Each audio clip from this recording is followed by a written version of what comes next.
Hola, ¿cómo están? ¿Qué tal? Bienvenidos a Sin Filtro. Este es un segmento de Coordinadora Republicana y estamos llegando a todos ustedes gracias a sus redes y también al canal BHTV de Cable Más. Llegamos a Lima Sur, Lima Norte, Huancavelica, Juliaca, Puno, Quillabamba. También estamos en Puerto Maldonado, Chimbote, en Cable Max. Estamos llegando a Chulucanas, por Cable Red A, Huancayo, Cable Latino La Oroya, Cable La Unión Piura y Cable Tru TV Trujillo. El día de hoy tenemos un invitado especial. Él es Jorge Pérez, candidato al Parlamento Andino por el partido Somos Perú, que postula con el número 5. ¿Cómo está, candidato? ¿Qué tal? Bienvenido.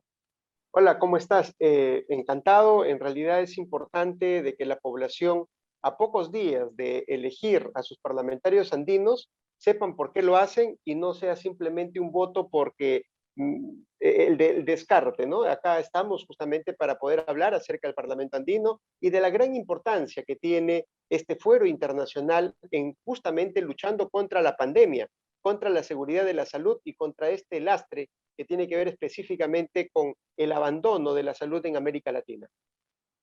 Así es, candidato. Cuéntenos más. ¿Por qué postula al Parlamento Andino en este órgano de política internacional, si se puede llamar así? ¿Qué es lo que debería hacer cada representante? ¿Cómo debería moverse todos estos hilos a favor del Perú? Porque últimamente hemos visto que los representantes ya elegidos no se notan, no sabemos nada de ellos. Entonces, ¿cómo ustedes pueden cambiar este papel? Encantado. Primero que nada me presento, mi nombre es Jorge Pérez Flores, soy médico de profesión, soy químico farmacéutico y bioquímico también. Actualmente soy congresista de la República por la región Lambayeque y bueno, dentro de este corto periodo, en este año de trabajo congresal, básicamente ha resaltado mi trabajo en favor de la salud de la niñez con la ley de cáncer infantil, con el tema del CAS Nunca Más y específicamente con el cambio constitucional del artículo 40 de nuestra Constitución, que habilita a los médicos, a los profesionales de la salud, poder ejercer el trabajo tanto en CIS como en salud o en una EPS del Estado, como fuese sanidad o policía, la policía. Esto es importante porque estamos nosotros seguros que el gran problema de las brechas de la salud, muchas personas, muchos políticos no lo conocen. Y cuando nosotros hablamos de salud dentro del Perú y dentro de la comunidad andina, tenemos que hablar de 5 componentes. Tenemos que hablar específicamente de la promoción, de la prevención, del diagnóstico, del tratamiento y de la rehabilitación.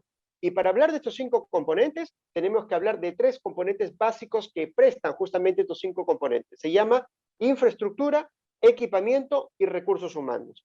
Lamentablemente, en el Perú tenemos una serie de dificultades, solamente para que tengamos el contexto en el cual nosotros venimos trabajando, del 100% de establecimientos de salud de primer nivel, que representan más de 8.500 establecimientos de salud a nivel nacional, de los 196 provincias y 1.874 distritos, 78.8 está en estado de precariedad. Estamos trabajando en ello, justamente la idea es que de llegar a la presidencia de la República desde el Ejecutivo tenemos que comenzar a trabajar arduamente con el cierre de brechas en este lugar. Y a nivel internacional tenemos la pandemia, tenemos este lastre del coronavirus. Y tras esto tenemos una solución que está a la vuelta de la esquina, entre comillas, se llama la vacunación. La vacuna representa el primer hito importante para derrotar al coronavirus. Sin embargo, tenemos un serio problema, que tras la vacuna existen 7.800 millones de seres humanos, más de 190 países. Obviamente tenemos un serio problema de acceso a la vacuna. Pero si no fuera todo eso concreto, tenemos el problema de las variantes. ¿Cuál es la prerrogativa mía?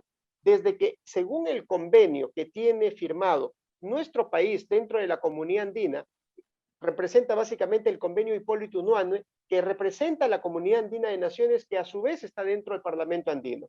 Este convenio de salud tiene que ver específicamente con desarrollar nuestra propia vacuna entre los 5 países miembros de esta comunidad andina.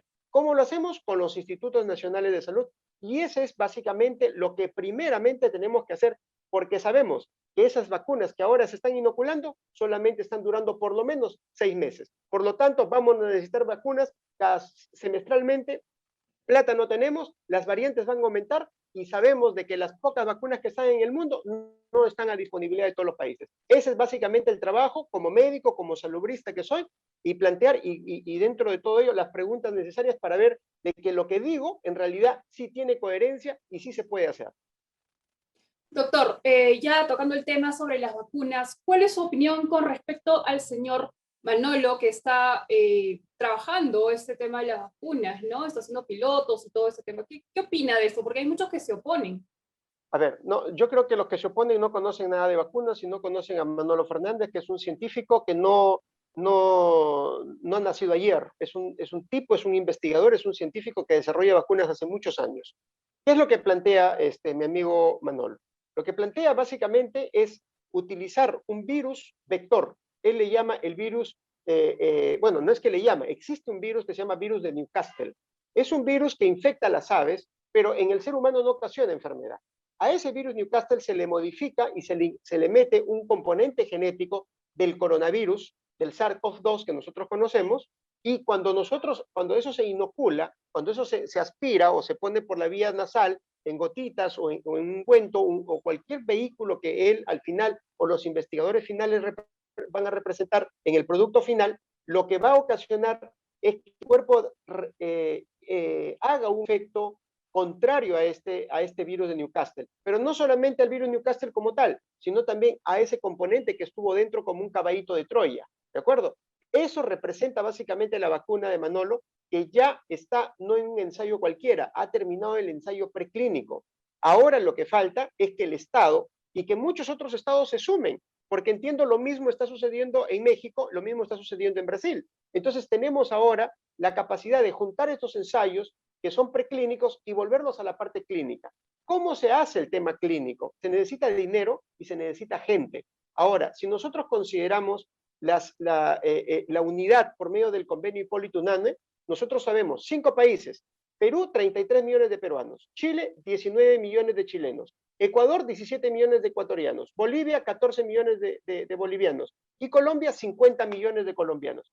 En suma, suman más de 120 millones de habitantes que tranquilamente podríamos extrapolar el trabajo preclínico y clínico, obviamente, para que se pueda hacer la fase 1, fase 2, fase 3 y fase 4.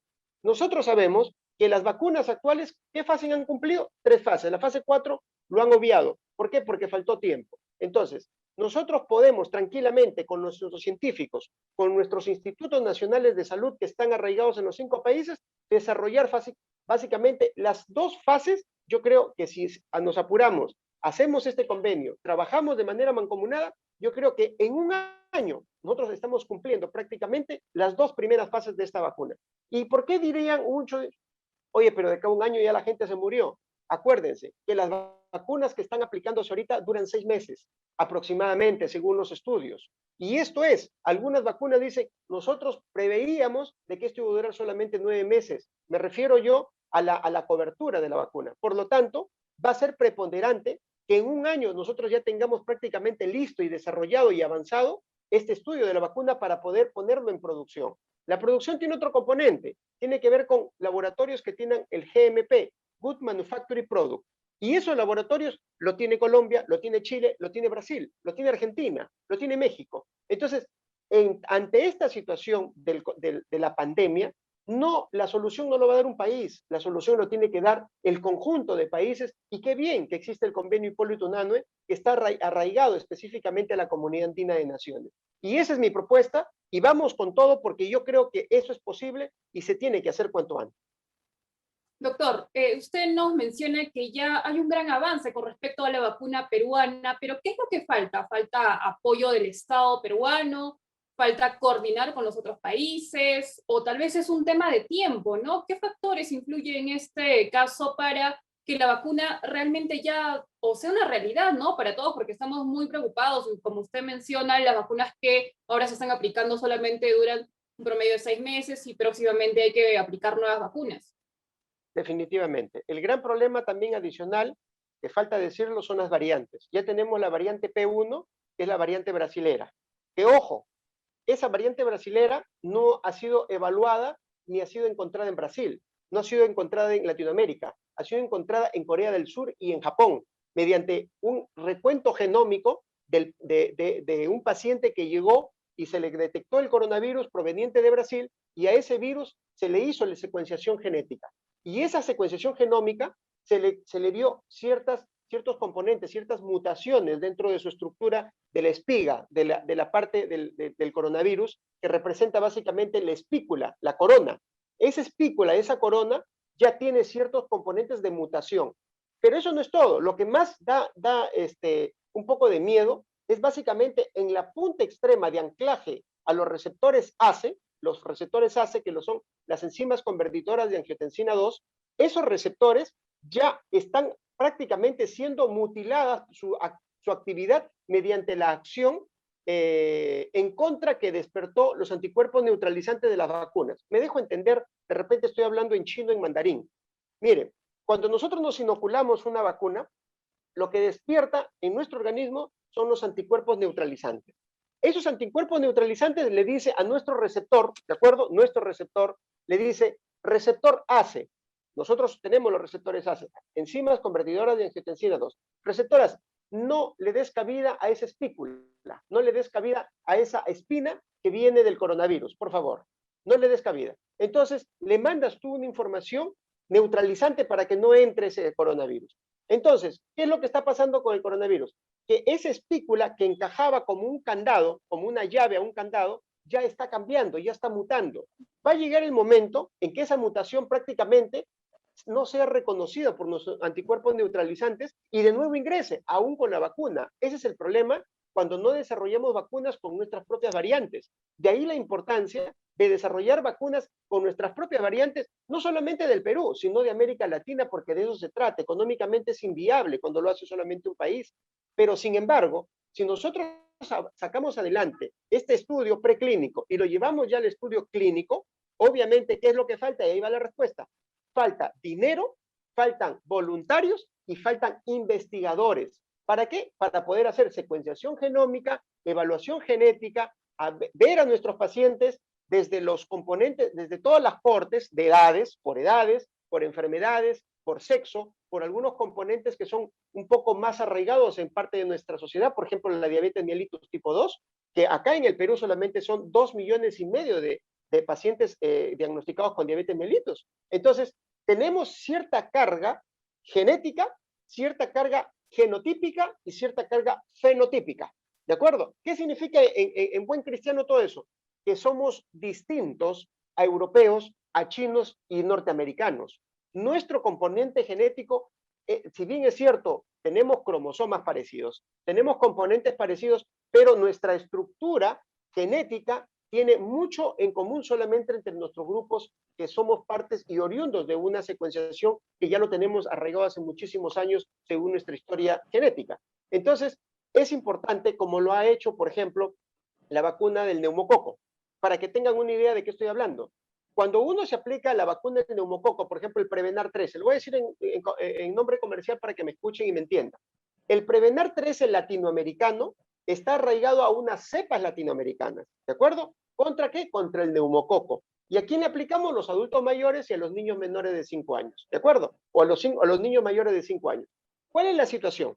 De que este neumococo, si nosotros ponemos esta misma Prevener de América Latina en Europa, de pronto no va a tener el mismo efecto. Por eso los europeos desarrollaron su propio Prevener 13, los norteamericanos su propio Prevener 13. ¿Por qué? Porque las estructuras genéticas han cambiado de manera distinta. Estamos hablando del mismo neumococo, de la misma bacteria, ¿de acuerdo? Pero en este caso ya estamos hablando del virus.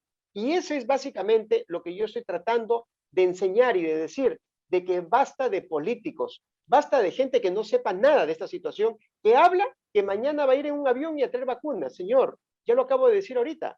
Existen 7.800 millones de personas, 190 países. No somos únicos. Y esto es como cuando viene un huaico y Defensa Civil, ¿cuál es su lema? Tarea de todos. La pandemia no es tarea de un país, es tarea de todos los países. Y mientras más integrados estamos y tenemos una comunidad andina, pues hay que sacarle el jugo. Para eso existen las comunidades, para eso existe la integración.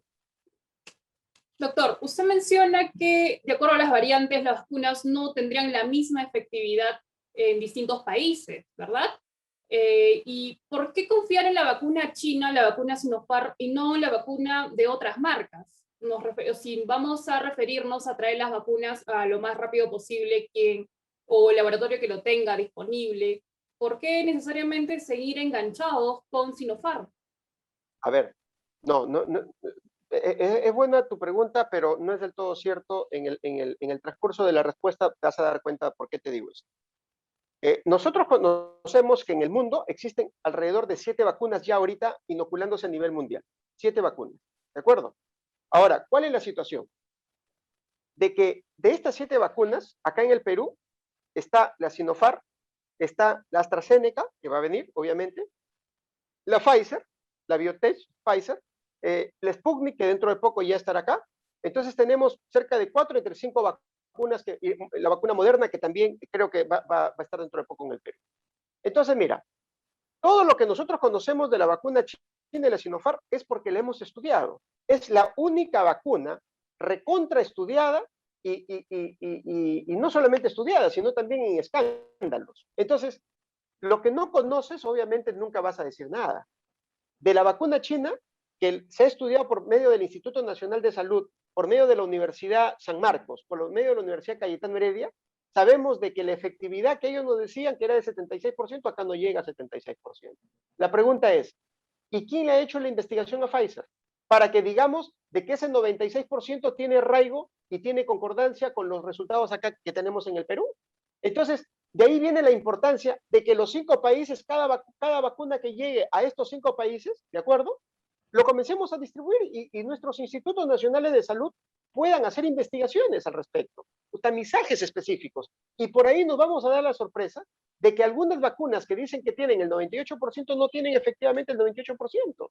¿Por qué? No porque sean malas, no porque los laboratorios nos mienten, sino que fueron diseñadas para sus variantes, fueron diseñadas para sus pacientes, para su gente, con sus componentes genéticos, con sus componentes genómicos. Entonces, esas variaciones definitivamente van a ser dentro de poco incluso obsoletas a las vacunas. Por eso es importante la investigación de las vacunas que están, que se aplican, y obviamente las vacunas que vamos a tener que desarrollar tarde o temprano acá en el Perú y acá en América Latina. Así es, doctor.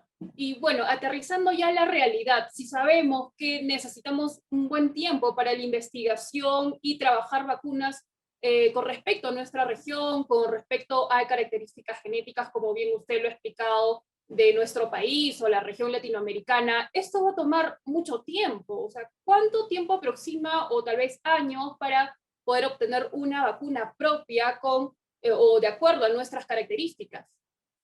Mire, según los estudios normales, una vacuna se tardaba entre 3 a 4 años para poder desarrollarla. Pero la pandemia, ¿qué ha hecho? No solamente que se hagan rápidas las investigaciones, sino que se han mutilado algunos componentes de investigación. Por ejemplo, en la fase clínica son 4 fases, como yo le expliqué hace rato.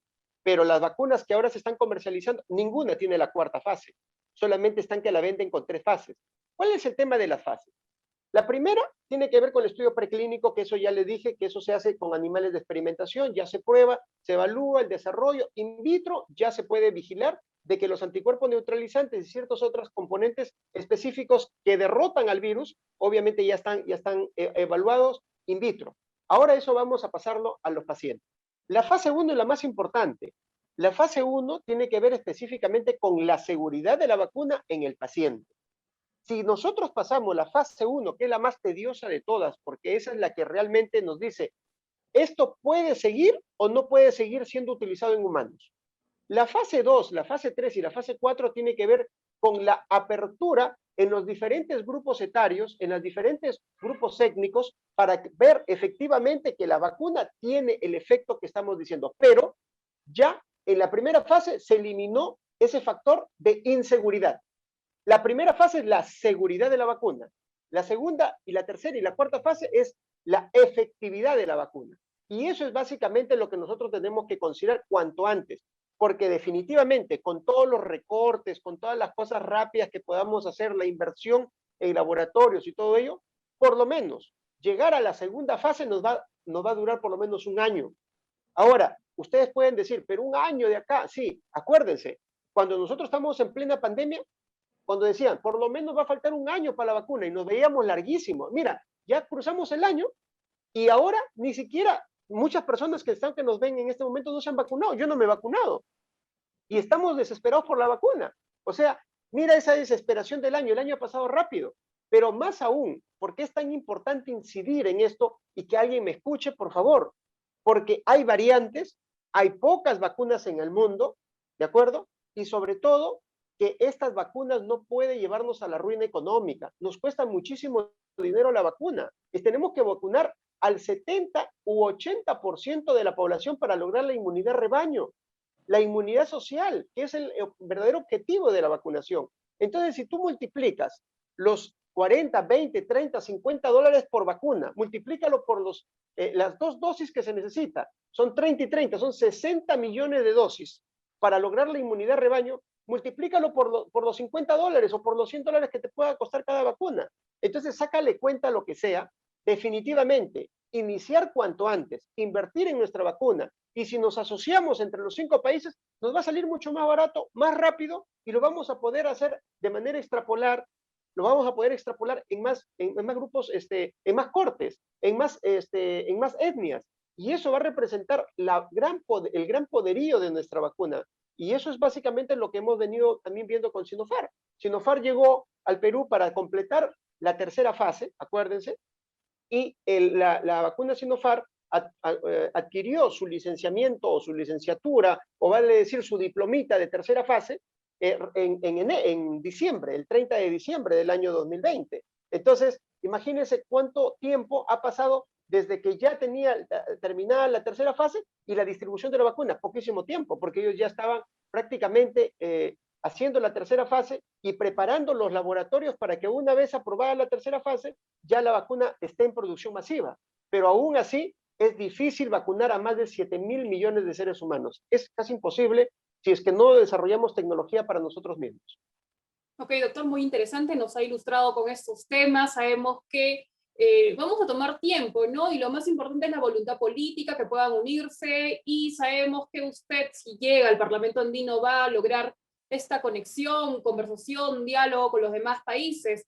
Ya estamos terminando nuestro segmento, queremos que se dirija al público, sus palabras finales, y centrar su propuesta, si usted llega al Parlamento andino, y poder explicarles qué es lo que va a hacer en este órgano. Adelante. Definitivamente, te agradezco por la oportunidad, y yo lo que les quiero decir a nuestros hermanos es que dejemos de votar por políticos. Es hora de que nosotros los técnicos, los que conocemos al coronavirus a la perfección, porque nosotros hemos estudiado para esto, no somos todos improvisados, podemos desarrollar nuestra propia vacuna en América Latina, y desde el Parlamento andino, desde la Comunidad Andina de Naciones, y desde el convenio Hipólito Unanue, que es el ente que tiene más de 50 años de vigencia, por si acaso, no es un acuerdo de ayer ni de anteayer por el coronavirus, tiene 50 años de vigencia, hay que desempolvarlo y comenzar a hacer cosas concretas para derrotar a este lastre que nos está matando, no solamente por el tema de la salud, sino también por el hambre y la miseria que está trayendo consigo. Yo te invito a que este 11 de abril tengas un voto responsable y votes por el corazón de Somos Perú, y en el cuadrito donde dice Parlamento Andino, escribas el número 5. Con eso vas a llevar a Jorge Pérez, médico, químico, farmacéutico y bioquímico, al Parlamento Andino para poder trabajar por la salud de América Latina. Muchas gracias por la oportunidad y que Dios me lo bendiga. Muchas gracias, doctor. Bien, ha estado con nosotros el doctor Jorge Pérez, que postula en el partido Somos Perú con el número 5 al Parlamento Andino. Bien, amigos, esto ha sido todo por hoy y nos vemos en el próximo programa.